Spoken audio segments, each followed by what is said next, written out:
Okay, welcome back. So what we're going to do now is we're going to talk about deadlifts. We're going to start with conventional deadlift. So if you're weak off the floor of a conventional deadlift, again, you have to look at technique and position. Your positioning could be horrible. So overwhelmingly, what I see happening sometimes is people doing conventional deadlifts. They have their head lifted up as if they're trying to snap their neck, and that's absolutely ridiculously, horribly the bad position for conventional deadlifting. Okay? What happens is when you lift your head up and your chin is up and out in front of you, it's pulling your whole body forward out of position. It's elongating your hip to head ratio, which is just going to make the deadlift even freaking worse. And then also what it does, it promotes a pulling mindset rather than a pushing mindset. So you want to, in a conventional deadlift, push the bar off the floor, not pull the bar off the floor. So if you start a deadlift and the first thing that moves is your head lifting up, you have the wrong mindset. You're doing the wrong thing. You need to drive through the floor, push the bar off the ground. Do not rip your head and your shoulders and upper back leading the way. So you don't want to pull a deadlift off the floor. You want to push a deadlift off the floor. If you bring your head down and make your head in line with your spine, or even look down even more than that, okay, where you're looking almost directly down at the floor, that is absolutely overwhelmingly going to put you in a better position. Insanely better position. You'll get rid of back pain, and you'll be way stronger off the floor, and you'll have better position in the middle of your deadlift. Okay? So sometimes people have their head up, they'll get the bar off the ground, but then they kick right into almost like a stiff leg deadlift position because their head's all freaking up and pulling them out of position. So get your damn head down, okay, and get your head in line with your spine. And think of pushing the bar off the floor, not pulling the bar off the floor. Okay? The other thing you have to do is don't shove your stomach forward. So too often when people lift their head up, they also just push their belly forward and they overarch their back, like their lower back. And it's just a horrible position for strength. And you're going to really expose your lower back for pain. So don't do that, okay? So you need to breathe a big breath in and then brace your stomach as if somebody's about to punch you. You just want to brace in a straight up and down position. You do not want to push your stomach forward. Not at all, okay? You just want to brace. Just big breath and then hold where you're at. Don't overarch, don't underarch, just hold right where you're at as if someone's about to punch you, okay?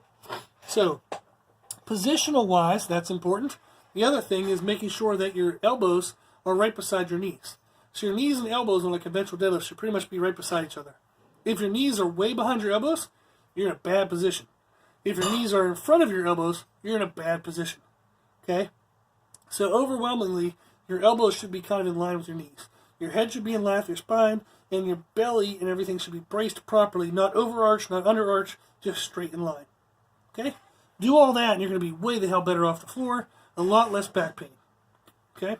Now, what are the exercises that help us off the floor? Deficit pulls. I don't like doing deficits too large that it changes your technique or your range, like the way you would really deadlift. So sometimes even just a 1-inch elevation is plenty enough where you're elevating yourself. Okay, a deficit deadlift is where you pull with yourself elevated. An elevated deadlift is when you elevate the deadlift. You elevate the bar. So the deficit deadlift, it helps with leg drive because it's going to extend the part of the range of motion that has to do with your legs. So a 1-inch or a 2-inch elevation are usually plenty enough for you to be at a deficit. Deficits more than that really change the motion, and they really don't relate well to retesting a 1-rep max. So only a 1-inch or a 2-inch elevation of yourself is plenty. You can do dead stop reps rather than touch and go.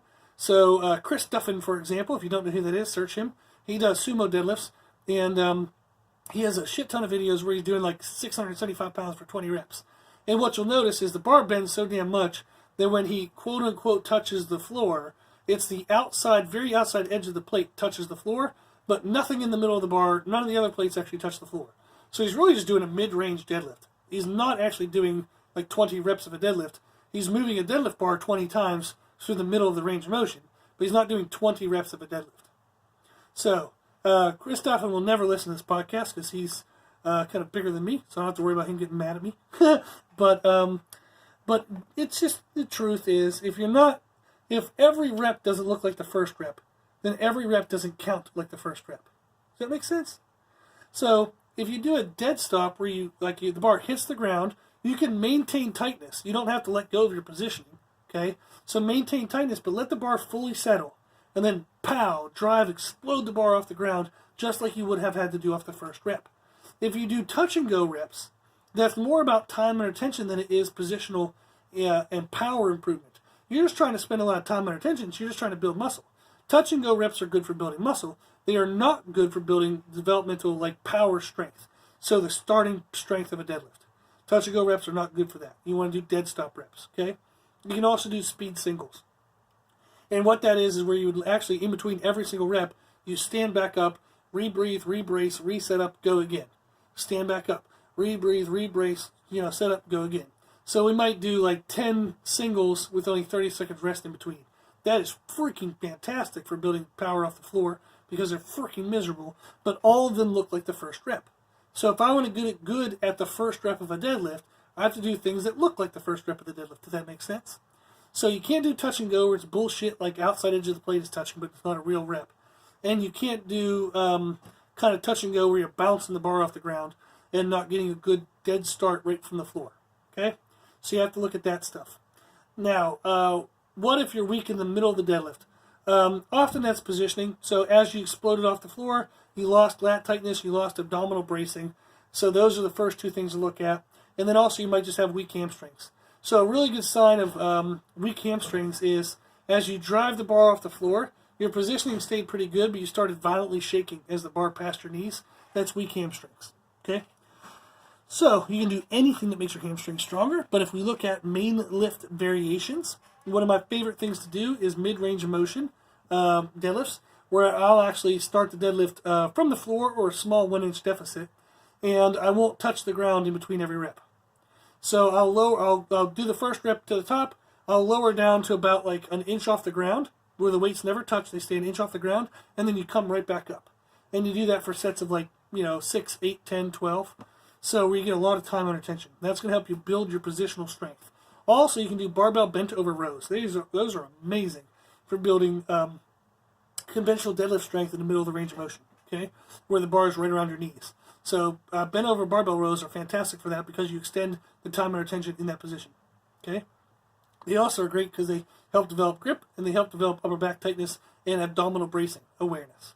So bent over barbell rows are one of my favorite things ever for conventional deadlifts. What about rack pulls, elevated pulls? No, they're bullshit. So you're just going to get to some crappy starting position that doesn't mimic the real position just because you can lift a bunch of weight.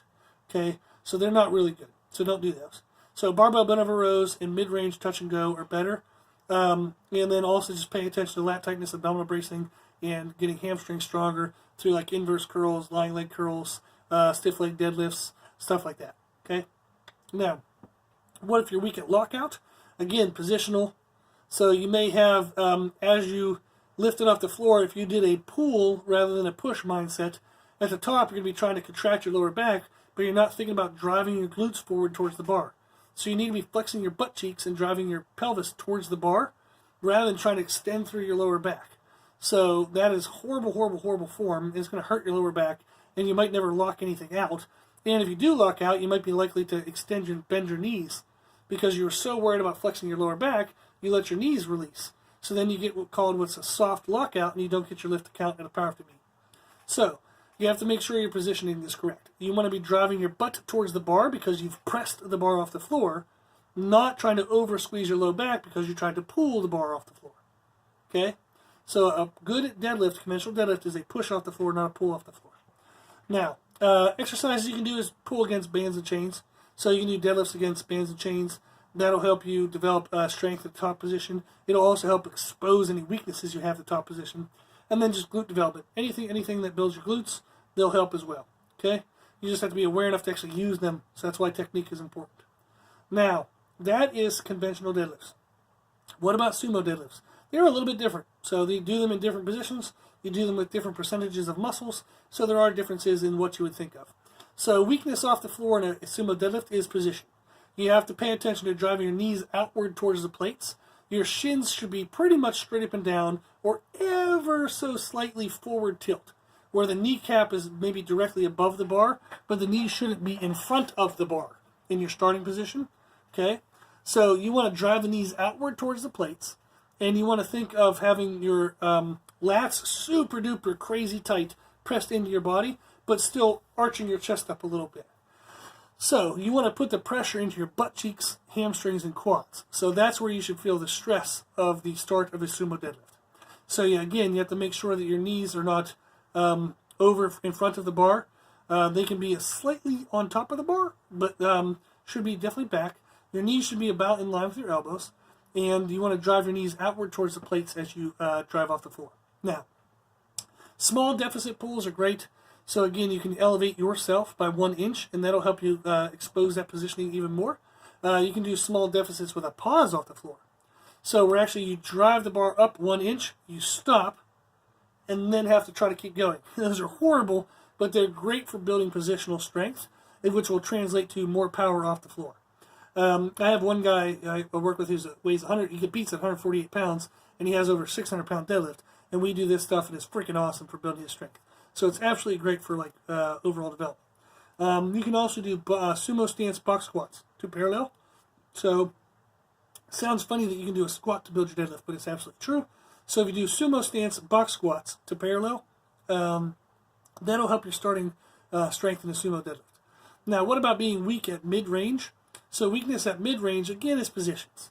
So your knees probably caved in, your chest might have fallen down, you didn't maintain a good, strong postural arch. Well, in terms of like, not arching in terms of having your belly shoved forward, but just good positioning in your upper body. So you might have gotten pulled forward and rounded forward. Okay? And again, you might be thinking of trying to lock out through your lower back rather than trying to drive your hips and glutes towards the bar. So with a sumo deadlift, you want to drive the bar off the floor with your legs. You then want to flex your butt cheeks and come towards the barbell. You do not want to pull the bar up with your lower back. You'll absolutely be weak as hell. You might never even get the lift off the ground. And if you do get the lift off the ground, you'll definitely miss the lockout. So you want to, again, think of pushing the bar off the floor, not pulling the bar off the floor with your lower back. And one of the things I love for that, mid-range, is mid-range partials. So you want to deadlift the first rep off the floor, do a whole bunch of reps where you lower the bar down to about 1 inch off the floor, and then you still lock out like normal, but you never let the bar actually touch the floor again after that first rep. You can do that regular off the floor, you can do it at a small deficit, 1 inch deficit. Okay? So that stuff is super helpful. Now, weak at lockout. Almost always that's just mistiming. Like if you lost balance, it's mistiming your glute flex to your quad flex. So you have to make sure you drive with the legs as much as you can and then drive the butt forward to make sure you time that stuff correctly. And then also, obviously, just not paying attention to driving your butt forward is going to make you miss the lockout as well. So really just deadlifting against bands and chains would be the most helpful. And I'm a bigger fan of bands ever than I am chains. So I think you should use bands first and foremost and most of the time compared to chains on all 3 lifts, squat, bench, and deadlift. Okay? Okay, so that was conventional deadlift and sumo deadlift. Let me see what time we're at. Okay, we're at an okay time on the YouTube video, so we're just going to let them carry into the last part here. So, in general, when you're wanting to get stronger at these 3 main lifts, you want to spend more time in the range of motion that you're weakest at. You also want to select exercise variations that emphasize your weakest area. So, for example, if I have weak triceps, I would do a close grip bench press. That would help build my strength in my triceps. Okay, so you just pick things that emphasize what you're weakest at. You get stronger at that thing, and you'll get better at the bigger thing. Okay? Now, in the person who sent the question for this podcast, one of the things they mentioned was strength comes down to having physical strength, but also having speed, how fast you can move the bar. If you can move the bar faster, you will be able to move more weight. So eventually you'll put more weight on, then you'll get slow again. But that's the way it goes. So speed development is all of the lifts you can do banded from the bottom. That helps develop speed because you have to overcome the adding of the weight towards the top of the motion. So banded from the bottom will help speed development. Also, compensatory acceleration training, CAT training. So compensatory acceleration training. Again, Josh Bryant, search compensatory acceleration training, Josh Bryant on YouTube, and he'll explain what that is. But it's basically just having the mindset of moving the bar insanely violently. So you want to move the bar aggressive and fast, but never at the expenditure of technique. Okay? Technique has to be perfect, and then you move as fast as you can from there. So those are going to be the 2 biggest things, is lifting against chains and bands but again, bands are better. And then doing compensatory acceleration, just trying to move fast. So that'll help a lot as well. You have explosive movements where you can do like box jumps. So box jumps can help build explosiveness and speed. You can do regular box jumps, or you can do what's called a contrast box jump, where maybe you'll do like a hex bar deadlift at like super duper freaking heavy weight. Like let's just say like 80 or 90%. So you'll do a single at 90% of a hex bar deadlift, and as the bar sets down, you would explode and jump up from there. So that's kind of different things. You can do different contrast style stuff with bands and dumbbells, but you can just search contrast box jumps, and hell, I don't even know if there's anything that can come up for that. So I'll have to do that on YouTube myself. But contrast box jumps are fantastic, amazing way to build explosivity out of your lower body. And then doing plyo push-ups, like clapping push-ups, push-ups into bands are really good for bench pressing. And you can also do contrast work. So where you might do like a couple banded, like you might throw on, say, 50% of your bench press, and then throw on some bands that make that feel roughly about 70%.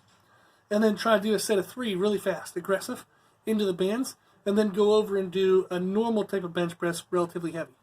So you can do contrast work like that, where you do speed work into bands or chains, or just regular bar like cat work, compensatory acceleration training. You can do speed work and like that into heavy singles, and that'll help build contrast, and that builds explosivity as well. Okay? Woo! So those of you who listen to the podcast, that was about an hour of information, and I wanted to kind of throw it all together so that way it's one resource that you can look into. Now, if you want any of this broken down into a single podcast, okay, let me know. Otherwise, I don't really want to take the time to do it if no one's going to need it. So shoot us an email at brutalirongym@gmail.com, and we'll make an individual podcast about any of the individual lifts. So this was hopefully super duper helpful. Maybe you can look back through this, listen back through sections and parts of it to kind of re-understand what's going on. But like we said at the very beginning, the 3 ways you can get stronger is physical strength, technical strength, and mental strength. The first thing you want to look at is technical strength. You want to get better technique. You have to have somebody help that. If you could lift with technique better by yourself, you'd already be doing it. So get someone to help you. Do not get the strongest person you know. Okay? Now, you want to look for somebody who has worked with multiple types of people, multiple builds. If that happens to be the strongest person, great. It's most likely unlikely that that's the case. So you want to get with somebody who has worked with people of different body types. Just because the person who's strongest, they tend to most often teach just the way that they do it to you. You might be built differently, okay? So you need to find somebody who knows how to manipulate the movements for your specific body type, not just make you lift it their way. Okay? You're going to get injured doing that. You're going to get overtrained, you're going to get injured, and you're not going to stay very long in the sport. Cool. Okay, so hopefully that was helpful. I really do hope it was helpful. But if you have any specific questions about this stuff, then you want to know any more about any specific details, please, please, please reach out to us, okay? So thank you for listening if you actually did listen to this whole thing. And I hope it's beneficial. If there is anything you need to make sure this was beneficial, let us know. I don't want you leaving this podcast without knowing what you wanted to know, what you feel like you needed to know, okay? So let us know, and we'll help you out. So if you like the information, you can find more from us on Instagram, Facebook, and Twitter at Brutal Iron Gym. Also, if you like the podcast, please share it with family and friends. So the more people we help, the happier the world will be. And if you have any questions, feedback, or suggestions, we would love, love, love to hear from you. So this podcast is for you. So we want to know what you want to learn about, okay? You can reach us at our email, brutalirongym@gmail.com. As always, I hope this was helpful, and thank you for listening. Cool. Thank you, YouTube listeners.